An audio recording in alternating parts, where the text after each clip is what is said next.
Hey everyone, welcome back to my channel. Today I am showing you how I'm tracking habits for the last quarter of 2025, but more specifically, I want to talk about how you can lock in for the rest of the year in a soft way. I think that winter is a time to go inward and reflect, and I think that I want to still prioritize my goals and think about how I can prepare my routines so that I can be in the right headspace for 2026 for working and going into the next year with a good momentum and a good mindset about my goals. And I think that that's really important. But I also think it's important to kind of go after what you want, but also make room for doing it in a slow and soft way. So this is kind of how I'm locking in on my goals, but also my goal is to have a lot of rest and relaxation for the winter. So that is my goal. So that's how I'm locking in. So I'm going to show you how I set up my habit tracker in order to be able to do this. This is my habit tracker journal, and I've been using it for the beginning of the year to track habits and set goals, primarily habits. So I have my morning routine and my evening routine. This is how I just started doing it, and I'm still doing it.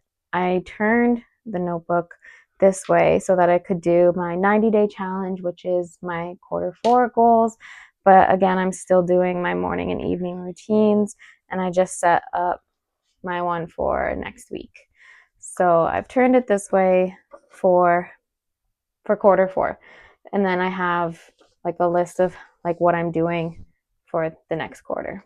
Anyways, so my 90-day challenge is how I'm locking in. Basically, at the beginning of the year, I just started thinking about how my main goals and the things that make me feel the most me is journaling, meditating, and yoga. So instead of adding a bunch of goals and habits and trying to make things harder for myself for the rest of the year, I want to really simplify and get really, really good at those base things. So my 90-day challenge or my habits for the rest of the year is journaling, meditating, and yoga, basically.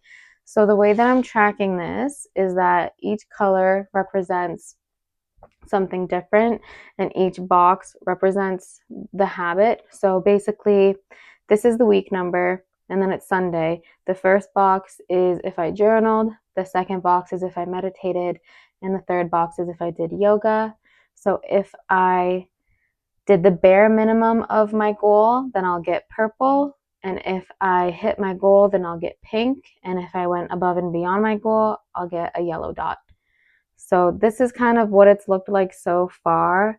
Obviously, I've missed a few days where I haven't meditated or did yoga. I still have a chance to finish that for today, so I can input that I did meditation or yoga, and then I just will keep going. So the check mark here and here is that I've used my meditation journal at the same time. So that's what that signifies.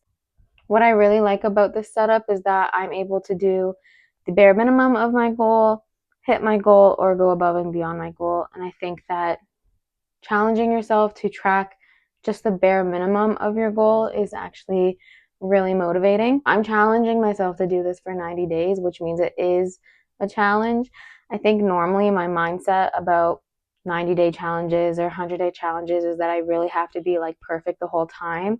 But this time I'm allowing myself to miss days and just be honest about it and just keep going if I miss a day. I think that that's really important because usually for the aestheticness of the tracker, I will literally just not use the tracker anymore and I'll fall off and because I missed a day and it doesn't look aesthetic anymore. And I don't want to do that. I want to get over that. So I'm allowing myself to miss a day. I just need to be more mindful about it, and I really am just going to try again the next day. That's all I can really do, right? And the next part of this quarter 4 challenge is doing weekly tasks.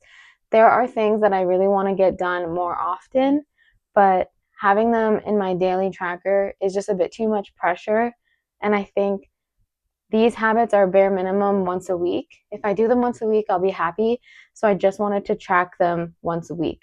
So each color represents a different habit. And again, the numbers down the side are the week. And then this is habit 1, habit 2, And then I have my legend here. So 1 is plan my week. 2 is use my skincare LED light machine thing. 3 is art and color. 4 is walk to the mountain brow. 5, which is just like a place by my house. Number 5 is my curriculum homework. So this is also a tracker for my personal curriculum. So that is the third way that I'm locking in. So the first way that I'm locking in is my 90-day challenge, focusing on my spiritual and mental health. Then I'm doing my weekly goals, making it simple by not forcing myself to do these things every day because it's not applicable. And then working on my personal curriculum and tracking what subject I do.